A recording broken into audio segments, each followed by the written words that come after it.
All rise. The Superior Court, State of California, and for the County of Lake is now in session.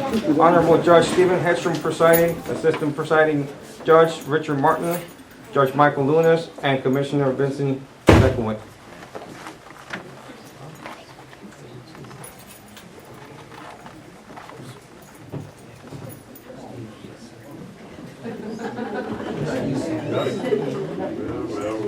Where's the rope?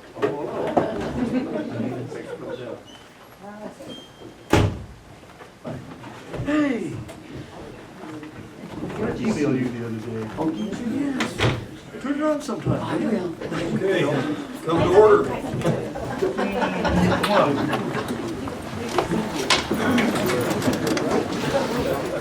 We are convened this afternoon for the purpose of witnessing the hanging of the portrait of Judge Richard Lawrence Freeborn and celebrating his career as a Lake County judge. And I want, first of all, to wish everyone a hearty welcome to this event, especially to Judge Freeborn's wife, Kathy, and to the rest of his friends and everyone joining us here today. Please relax and enjoy the ceremony and the celebration. And I don't have to say it, but you're encouraged to take photographs. In a courtroom?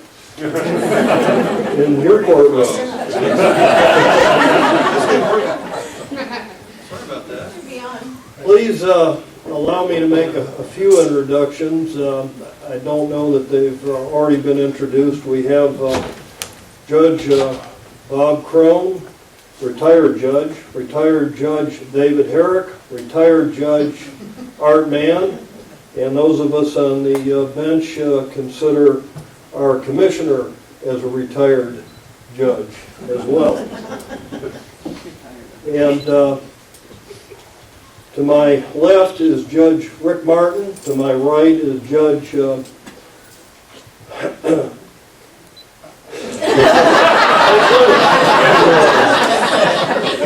my hesitation was older, you get more forgetful.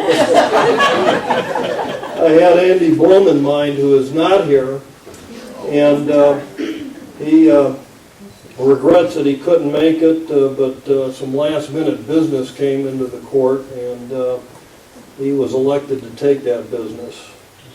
But he wishes that he had been here. He may show up a little later. And one of our guests here today is Mary Amodio. She is the president of the Lake County Bar Association, and there she is. I want to thank her for spearheading this event. It's because of her work and the work of the bar that we are, in fact, here. And we have some staff here from the court. We have Krista Levere somewhere in the back there. She's our court executive officer, and she helped get everything organized for today. And somewhere we should have, yes, Denise Nash. She helped get everything organized today. We have Molly Peavy here, former court clerk, supervised everyone down here, including the judges. Oh, yeah. Tough job. And we have a few other clerks present for the ceremony.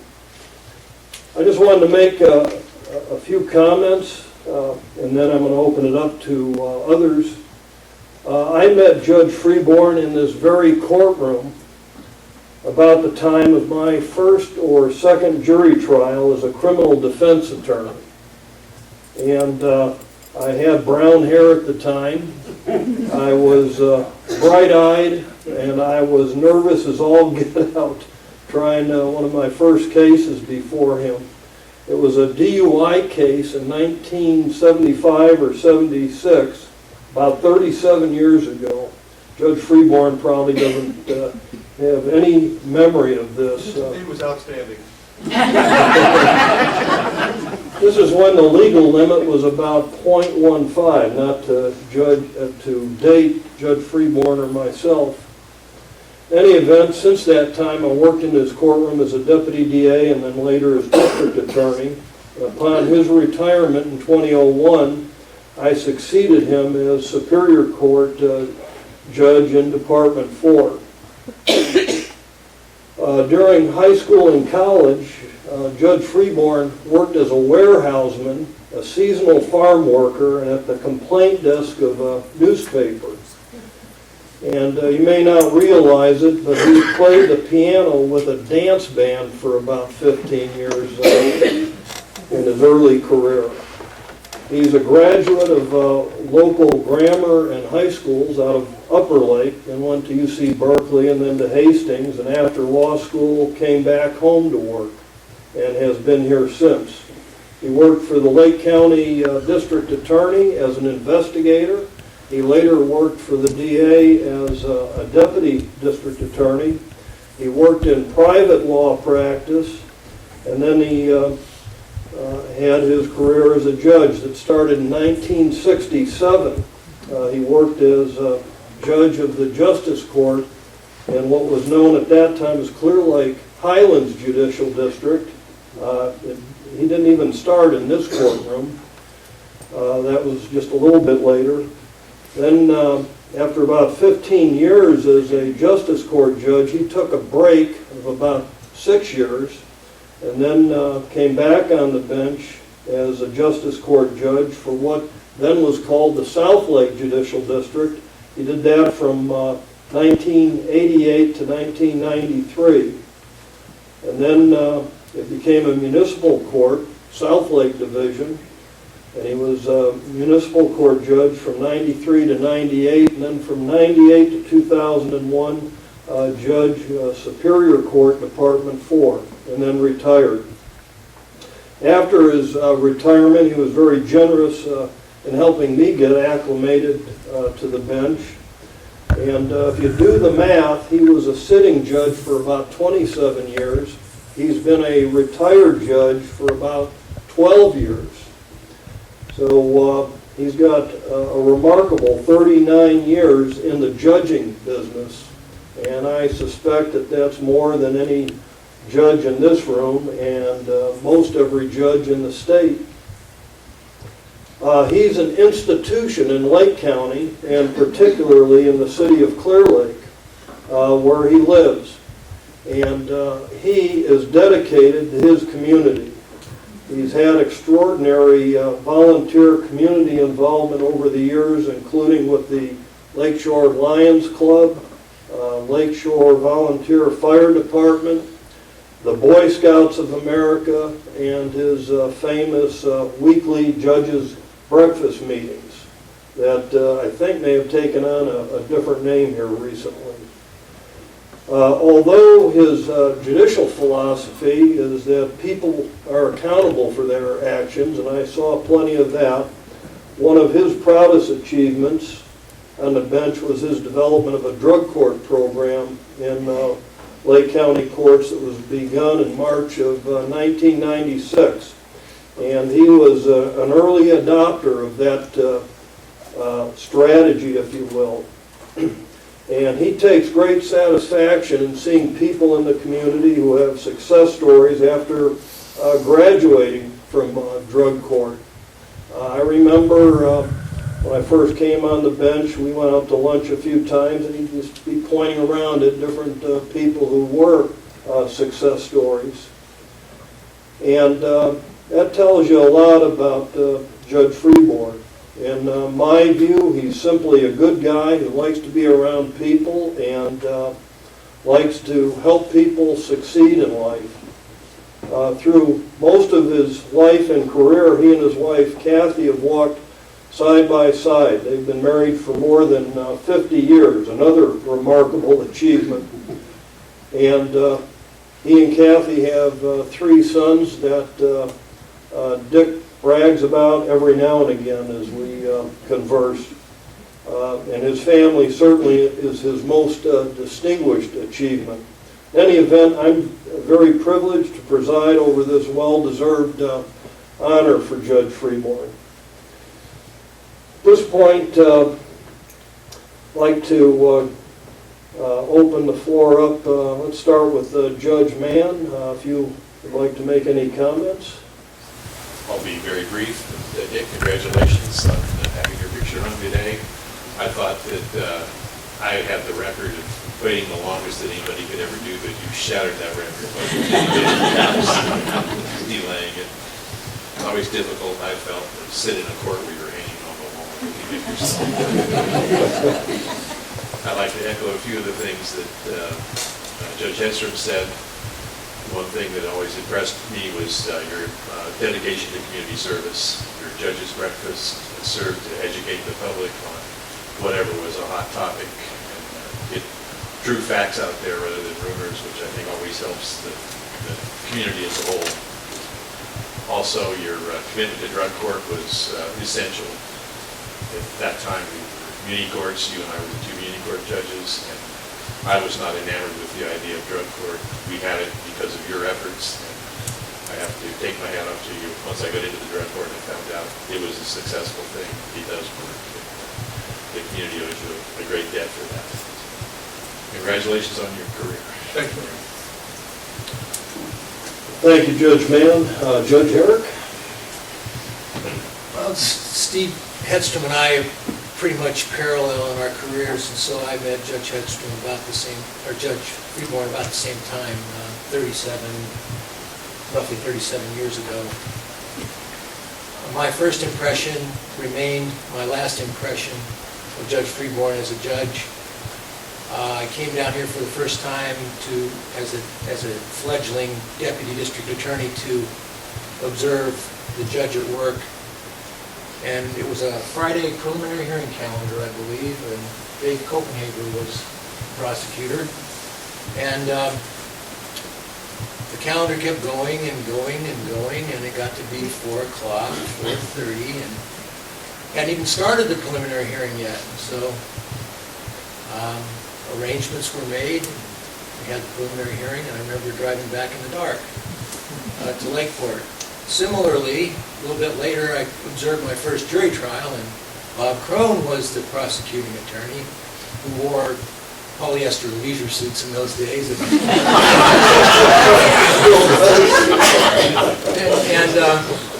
No more. And as I recall, the jury was in deliberations, and it got to be 3 o'clock and 4 o'clock and 5 o'clock, and I thought, well, geez, don't we have to let these people go home? No, we stayed until they miraculously got a verdict about 6:30, and again drove back in semi-darkness. Judge Freeborn was always a take charge, get the job done judge. I admired him greatly, still admire him, and congratulations on your illustrious career. Thank you. Those late court nights were interrupting Dave's frequent travels to San Francisco to watch the Warrior games. Way home. Judge Crone. Thank you. Dick, I want to congratulate you on your, nearly 4 decades of service, outstanding service to the courts of this county, as well as the community, of which you've been an integral part, especially down in this end of the county. And when Judge Hedstrom was indicating that he first met Judge Freeborn down here in this court, I go back a little further. And there was another court before this court, and it was down on Lake Shore, just beyond where the Chatterbox used to be, down past Old Highway 53. And I believe, it was a storefront court. And now, I think, or it was after it stopped being a court, it was a plumbing supply business. And so it had a big glass window in the front. It looked like just any other store in a strip mall, except it said court on it. So back in those days, I'm not saying that what we did then was right or wrong, but it was certainly more of an informal nature than what goes on now in the courts. But I remember going down to try a case and went to the jury kind of late in the day about this time, and so all counsel and maybe the reporter and the judge Of course, we had to go somewhere to hang out till the bailiff would notify us that there was a verdict. So Mario's was a pretty good place. Went down the block, and so we go down there and maybe have a drink or two and discuss things and exchange, pleasantries, and very congenial group. Everybody got along together. And then we go back, when the bailiff notified us that there was a verdict, we go back, and then we'd take a verdict on probably a driving under the influence case. So that's the way things kind of went back in those days.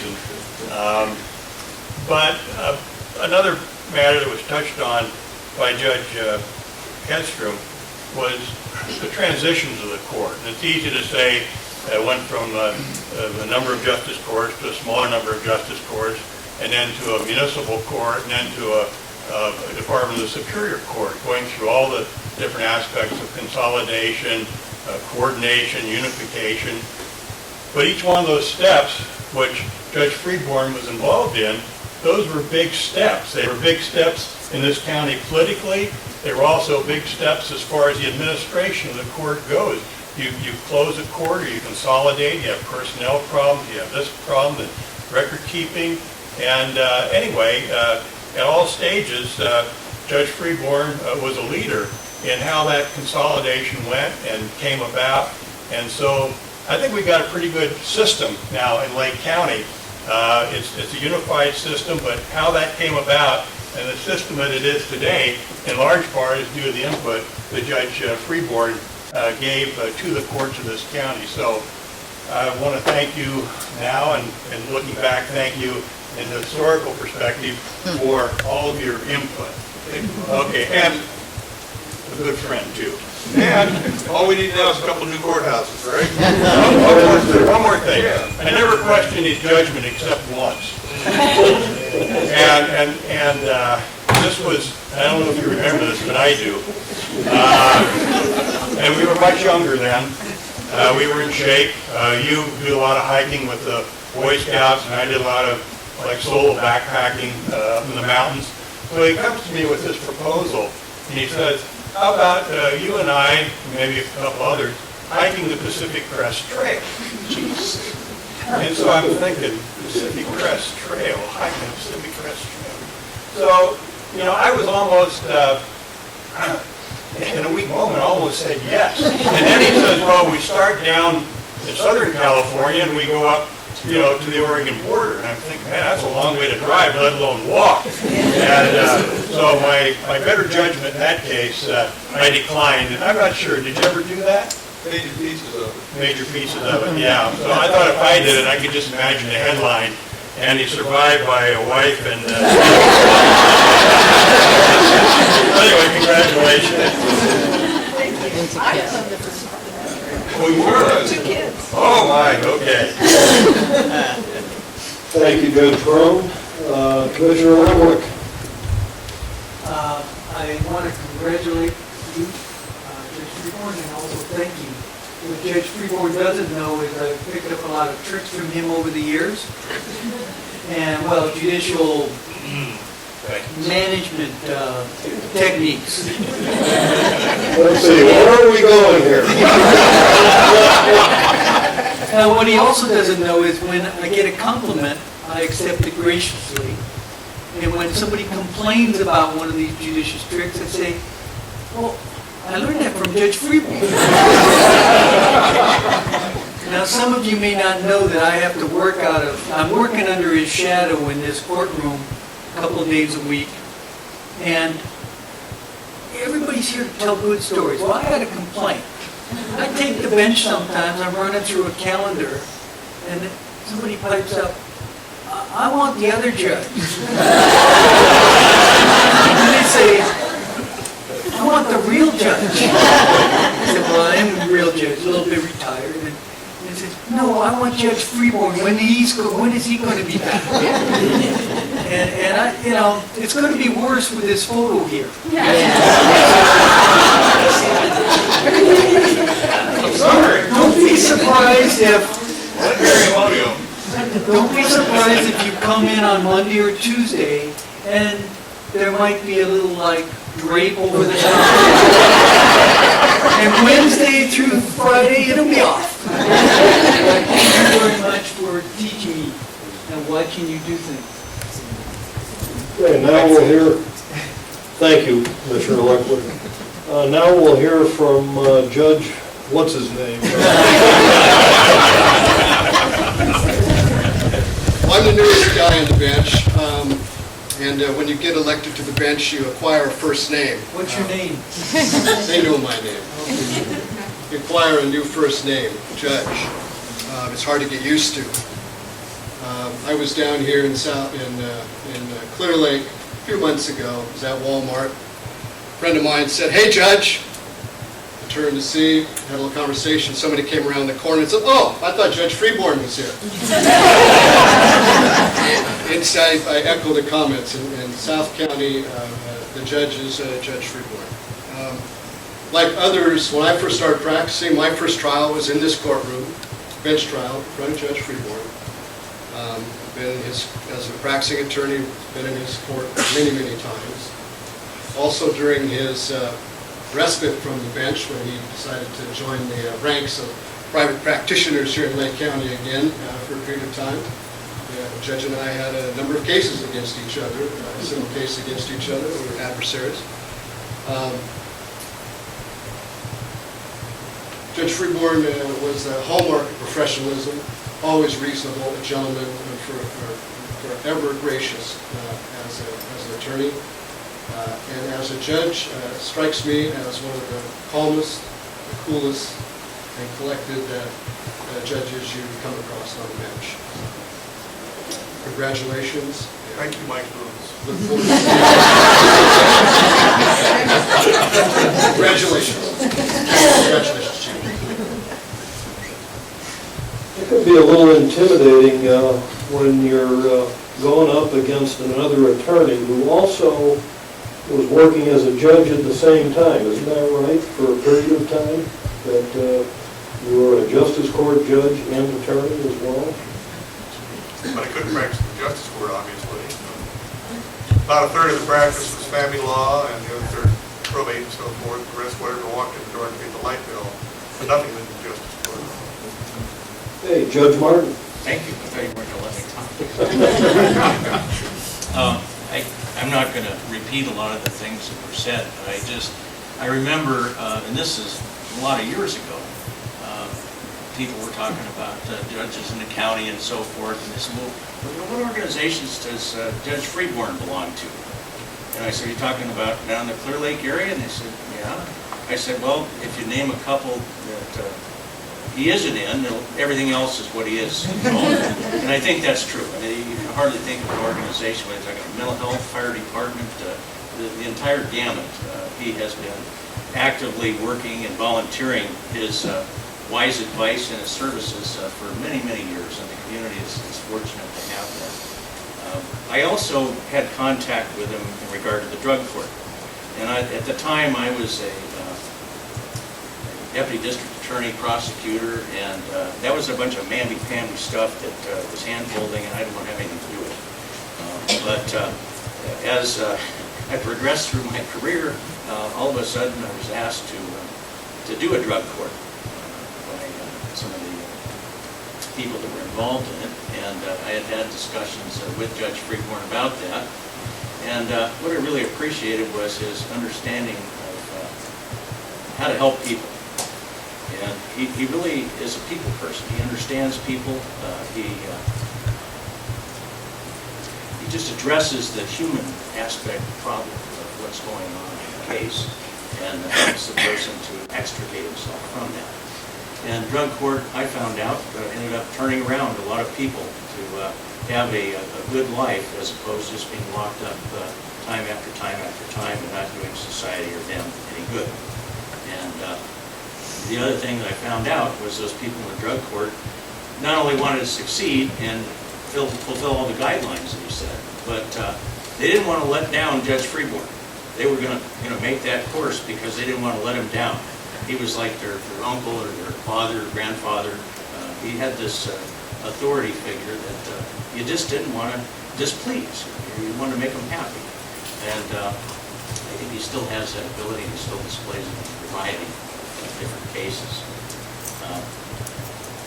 The other thing is I also appeared against him. I had cases against him. In private practice, we had a few dissolutions and some other matters. No hard feelings.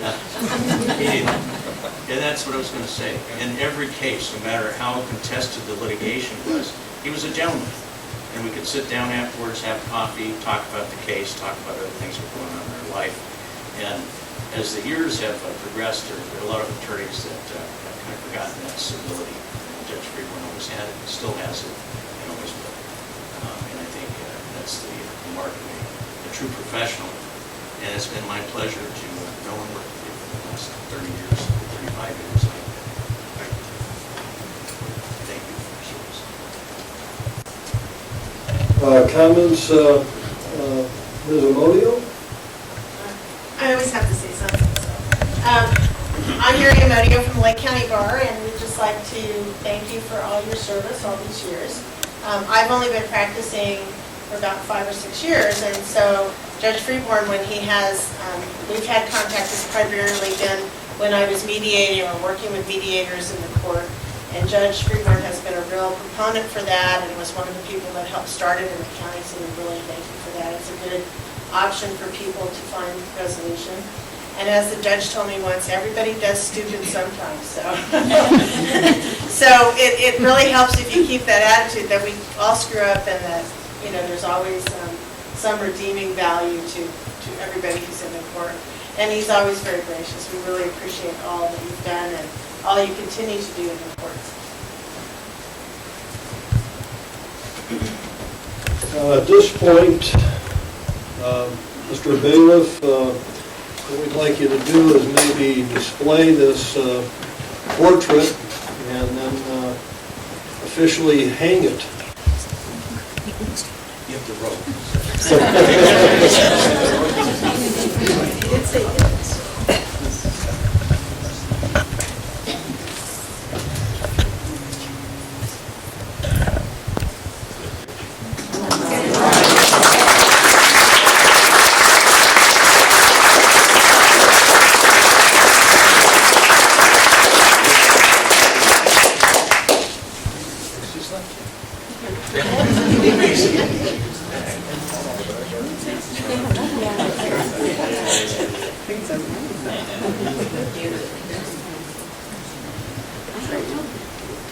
Are you going to make it official here? I'll make it official.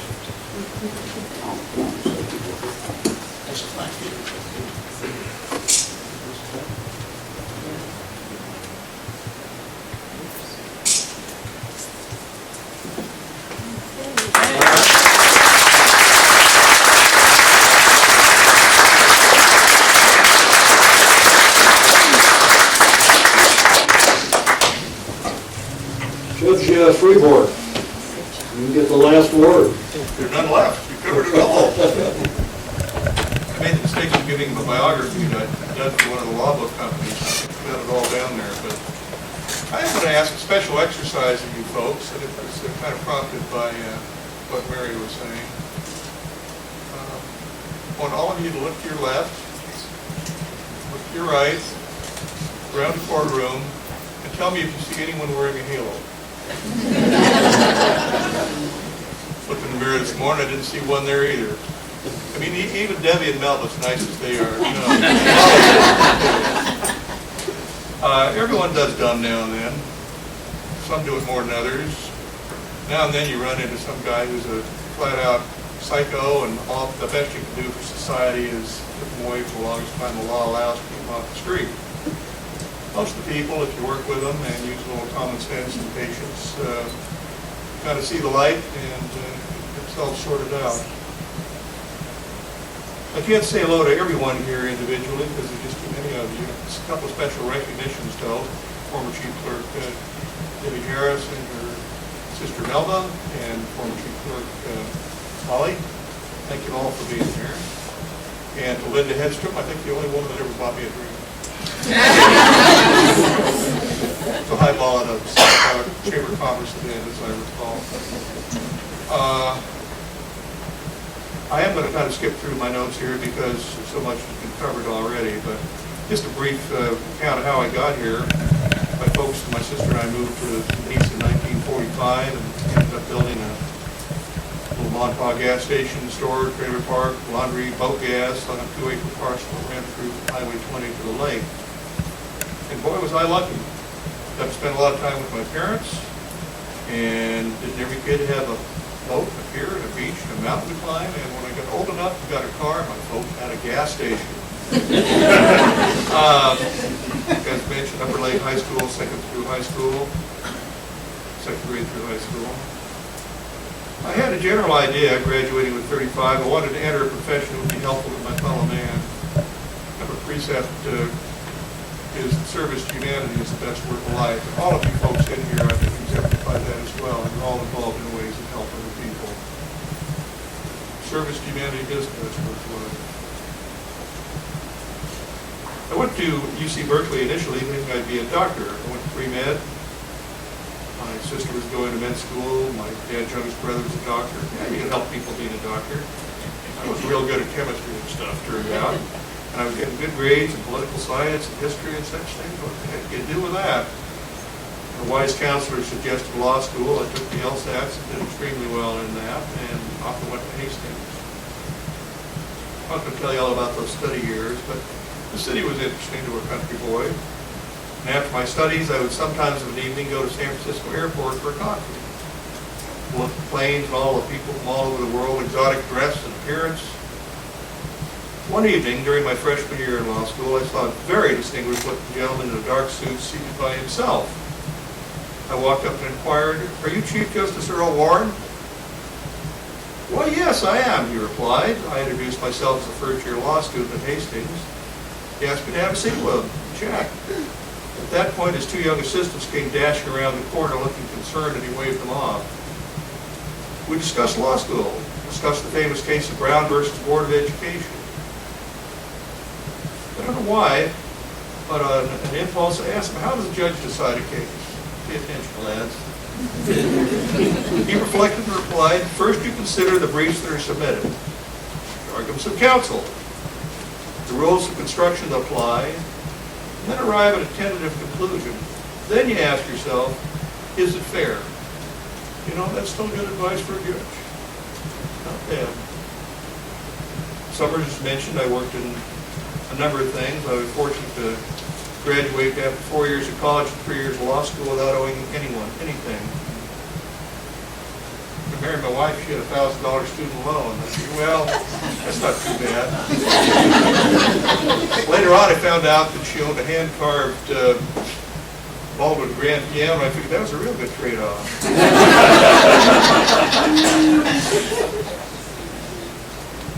In the fall of '66, I had a good fee coming to work I did for a real estate developer in Kelsville. My fee was a down payment on a nice new 3-bedroom house in Coal Creek Estates. Kathy and I moved in, and 1 week later I was approached by County Supervisor Johnny Pierce from Pierce Field over here to consider moving to then Clearlake Highlands and apply for a part-time position as judge for Clearlake Highlands Justice Court. Be appointed when I got the residency down here. Seemed a good prospect, so that afternoon I went to our shiny new home. We've been in a week. And he said, "Honey, I have a chance to become a judge. Looks like it could grow into something worthwhile. Let's move to Clearlake Highlands." I'm very understanding wife. 2 weeks later, we were here. Sworn in as a judge, took the office on May 8th, 5 days after my 28th birthday, and was the youngest judge in the state at the time. The morning of my oath, I walked into the courtroom, and as Bob had mentioned, on Lakeshore Drive, 3 buildings this side of him, Silk's Bar and Grill was in Mario's restaurant, if you recall. The building still there as a church. That's quite a transition. Still 2 street-level locations. The one on the left was a plumbing store, and then there was a court, and then there was a miniature golf course, and downstairs was a printing press. I went into the court and met the clerk, Christine Lucille, a very nice lady. Later on, it became clear that when Christine was not there due to vacation or illness and so forth, the clerk was me. I'd make all those entries and give receipts, all that stuff.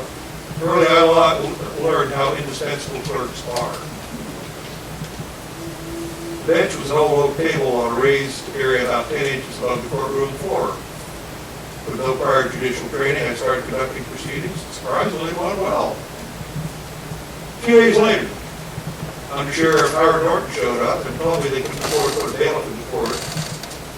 At that point, Howard, who was also a gunsmith, reached into his briefcase and produced a 6-gun, which he laid on the desk. He said, if anyone gets out of line, plug them. Scout's Irish, right?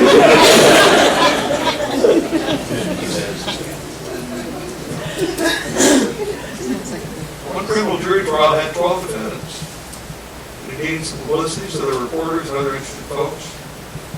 They did give me a bail for that trial, and some of you, certainly folks off the lake, were earning life. You were bail at that time. I hadn't mentioned, but the court only had a one-holder bathroom, no judge's chambers, so we had to break everyone, and I mean everyone, on the line, ran out the front door. One recess took 48 minutes.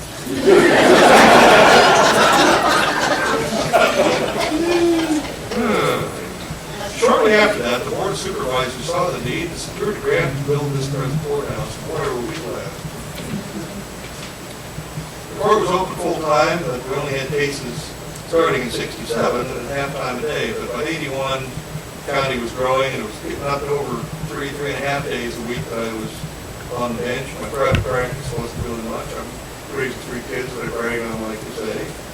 By the way, the eldest just got appointed to Bird General and was sent back to work at the Pentagon. Yeah. They're all 3 Eagle Scouts, too. Thank you.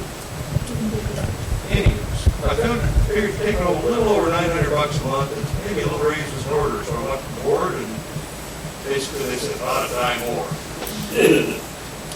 So I wrote a 30-day resignation letter, sent it out, and that night Kathy and I went out to the old Wyzetas. It's burned down. And Barbara Danville had a little band going in there in those days. They went to Western, South, and Lot, and what have you. And I guess she'd heard about the resignation. Stopped whatever they were playing, and they started up that final country western favorite, Take the Job and Shove. Now, I didn't feel that way about the court, but unfortunately, the administration at that time, I felt also as husband and father, I needed to have a little bit of good hint on that, wasn't it, at the time? It was a good dinner, too. I'm not going to go through all the transitions of the courts, we've done that. I was honored to have, I think, all the judges, one point or another, possibly except Vince, who was a judge, I'm not a real judge, over in Point Arena, as I recall. And Lady Grace has taken the commissioner position and health, he's doing well, I should say. But I'm honored to have all of you here at one time or another, and play the court with you.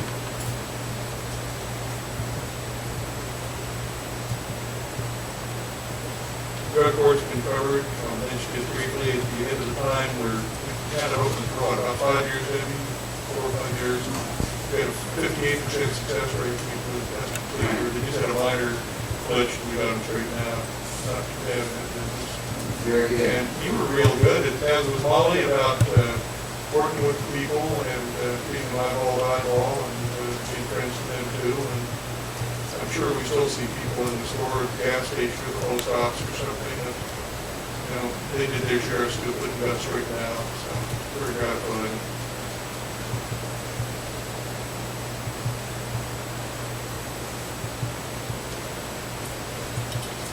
What other change happened, very touch on? And that's, in the 1990s, I always thought that people came up with a program to use mediators to help parties in civil cases resolve their differences. It worked very well. And I recommend highly for people that can't do all that sometimes, sit down, move down, and talk about it a little bit, maybe a private or quiet or convenient place. And it's amazing, most of the time they come up with settlements. People, it's their agreement, they buy into it. It's not just something that's imposed by some old gray-headed dude up on a bench. It's their agreement. Who do we know? Our time is limited, but I want to take a few more moments to thank the following persons who are indispensable to the functioning of our courts and the providing of justice here in Lake County. With following persons, including any of you who have retired from such position, please stand and remain standing. Mary Modio and all the attorneys for the Lake County Bar are here present. There's a good crew.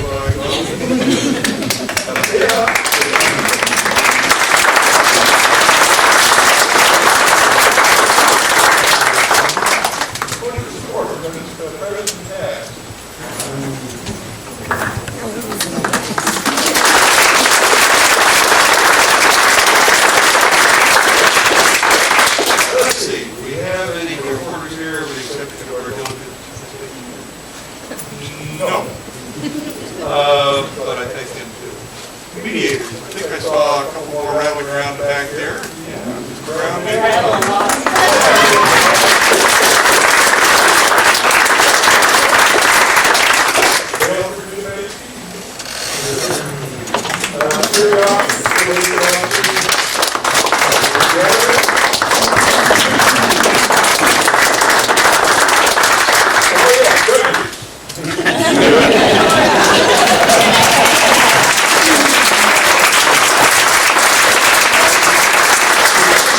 Still sitting out there, and I'm going to ask anyone who showed up in a court to serve as a jury, whether you were selected or not, please stand. A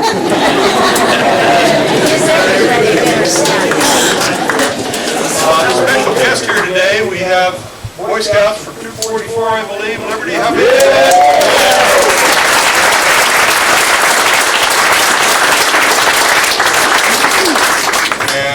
And Assistant Scoutmaster Liberty, all the way from the wilds of Middletown and up here to help us out.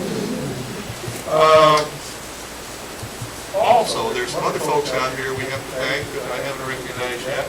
That's all of the tax-paying citizens.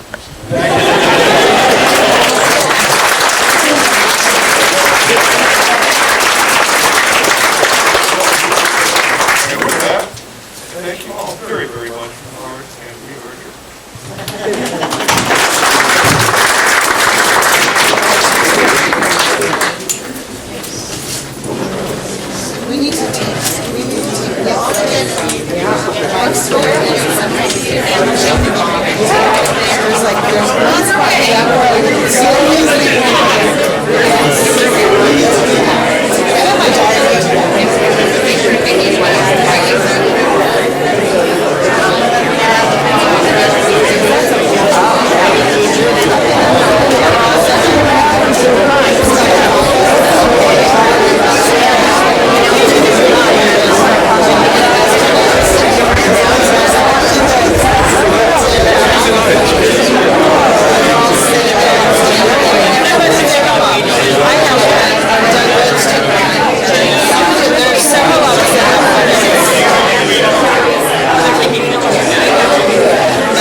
The expression "don't do dumb," I think it was probably just something that I came up with.